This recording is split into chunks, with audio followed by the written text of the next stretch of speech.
Bienvenidas, bienvenidos a Autorreportaje. Nos va a estar acompañando Gustavo Rey, periodista, comunicador, coach e hincha de Wander.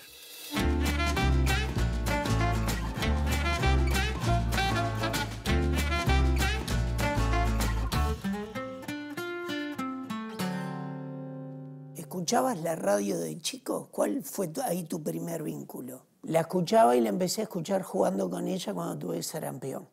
Y ahí empecé a recorrer todo el dial y armaba mis propios rankings musicales, no los que había en las pocas radios de jóvenes de aquel entonces, que era 1:30, ¿no? Después hubo 2, Independencia y Radio Mundo. Pero yo recorría todo el dial y armaba... Y ahí fui descubriendo y conociendo las X...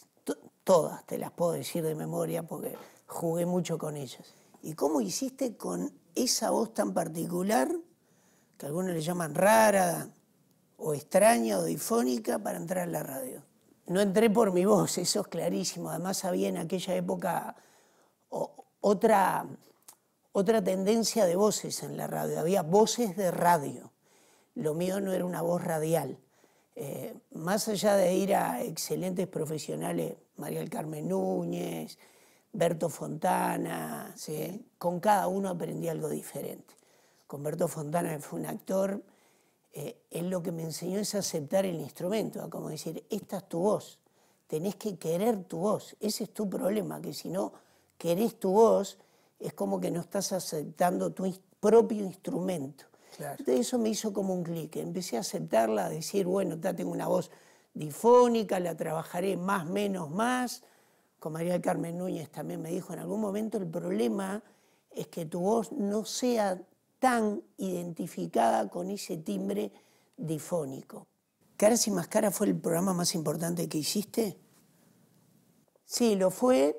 También pongo Abre Palabra. Abre Palabra duró un poco más de 10 años. Pero Caras y Máscaras fueron 20 años, que es mucho tiempo, y en la noche profunda, ¿no? Y ahí uno acompaña mucho a las personas. Entonces quedó ahí un vínculo especial y más tarde o más temprano alguno pasó por ahí. ¿Trabajaste siempre de noche por algo en especial? Al principio fue elegido. Yo el primer programa que hice llamó Ahora es Tiempo, en emisora del Palacio, con Mauricio Almada, con Silvia Scarlato, y elegimos la noche. Éramos jóvenes, que teníamos 18, 19 años, y para nosotros la noche era como un lugar mágico que además capaz que nos permitía escondernos un poco, el refugio, vibrar en otro estado de sonoro. ¿Y qué te quedó de esos 20 años de hacer la noche?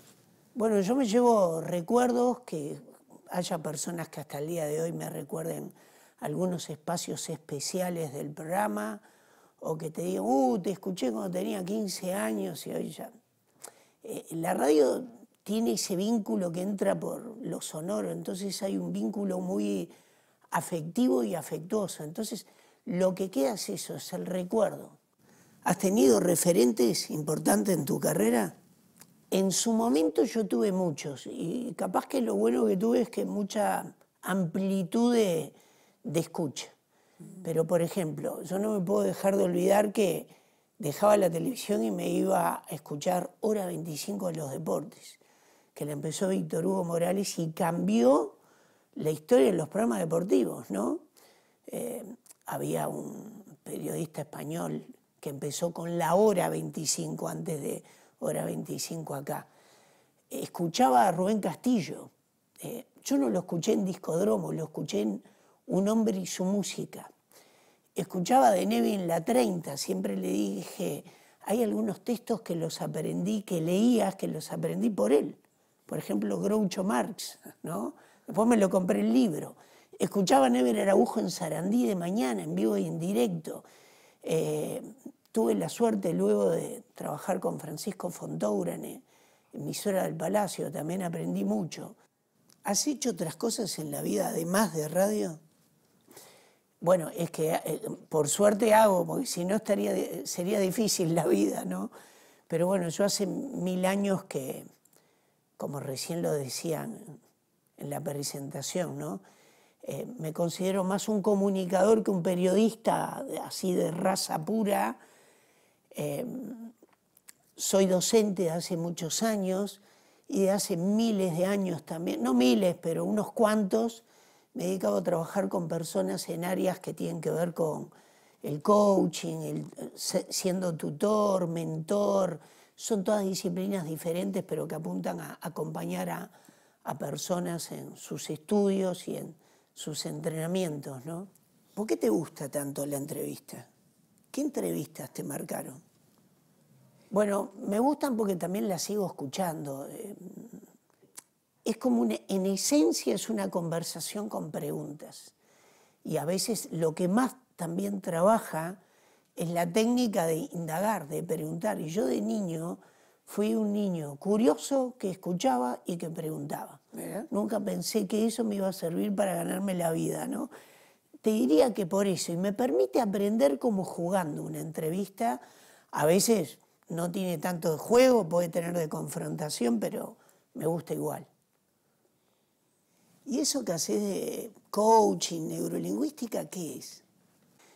Son metodologías, son formas de entrenar la comunicación de la persona. Eso es lo que más me he dedicado.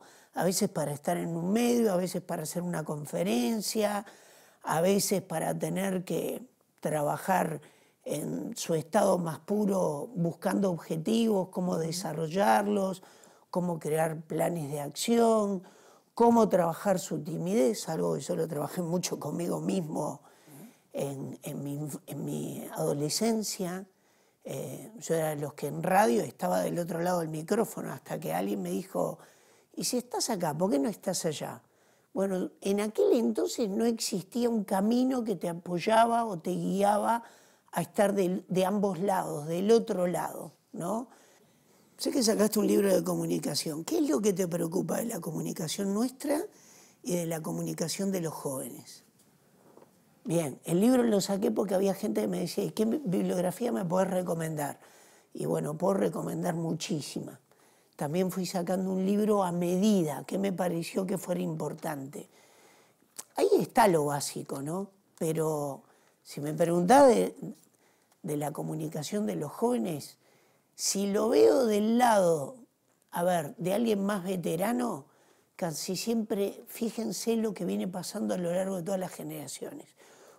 La mirada hacia abajo siempre es mirá qué mal, mirá lo que no hacen, mirá cómo nos integran, viven en las redes, viven en los celulares. Yo trabajo mucho el concepto de aprender de lo intergeneracional, porque el joven también mira hacia arriba con más edad y de repente puede decir ese veterano, ¿no? Que no sabe o no tiene en cuenta lo que le digo, lo que hago. El concepto es aprender entre nosotros, ese es el concepto clave. Parece que fuera como por momentos una confrontación, uno con los otros, y tiene que ser uno con los demás, con los otros integrados, ¿no? ¿Dirías que hay conversaciones difíciles o más difíciles con las personas? Bueno, sí, las hay. Un despido es una conversación difícil. He tenido la posibilidad de trabajar con médicos que le tienen que decir a las personas que de repente les queda una última semana de vida o un año o meses. Sí, hay situaciones que son muy complejas, pero también una conversación difícil es la última jugada del básquetbol en los últimos segundos. ¿Dónde ponés el punto? ¿Qué comunicás? Eso también es difícil. El tema es que conversación difícil fue un término que utilizó una universidad para trabajar un método y se ha popularizado mucho. Complejas, difíciles, más delicadas, las hay y se pueden trabajar varios aspectos. El que no podemos olvidarnos es que hay un aspecto de información, que hay un aspecto emocional clave, que pueden haber acciones puntuales y que es tan importante el qué decís y el cómo lo decís. ¿Considerás que el lenguaje tiene que ser inclusivo? Creo que sí. Ahora voy a pensar de aquí al futuro, ¿no? Creo que fue inclusivo por algo, o mejor dicho, para algo, para lograr objetivos puntuales. de espacios que se necesitaban conquistar. Después, si todo te cierra, algunos términos o palabras no. Yo todavía me sigo preguntando cómo le digo a los dentistas. Dentistes, dentisto, ¿no? Odontólogos, no sé. Pero lo que importa es para qué sirvió.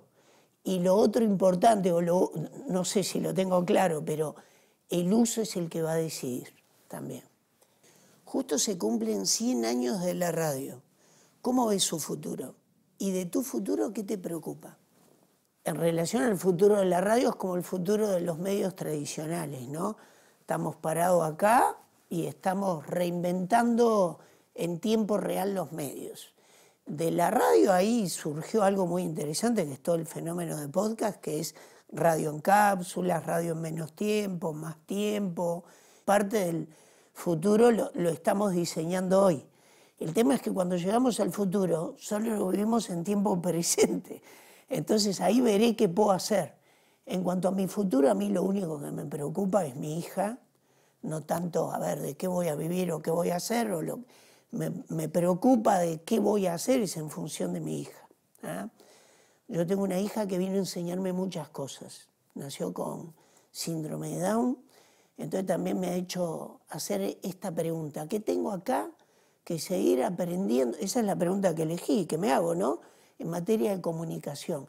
Y todos los días me sorprende su estado, sus emociones, sus aprendizajes. Y lo único que me preocupa es cuando no esté, cómo estará ella. Como tampoco voy a estar para verlo, es un signo de interrogación. Sí, siempre hay preguntas que nos vamos a seguir haciendo. ¿Hay alguna que no te haya hecho? Y capaz que unas cuantas, capaz que las mejores. Capaz que las mejores, eso no lo sé. Siempre hay una pregunta más.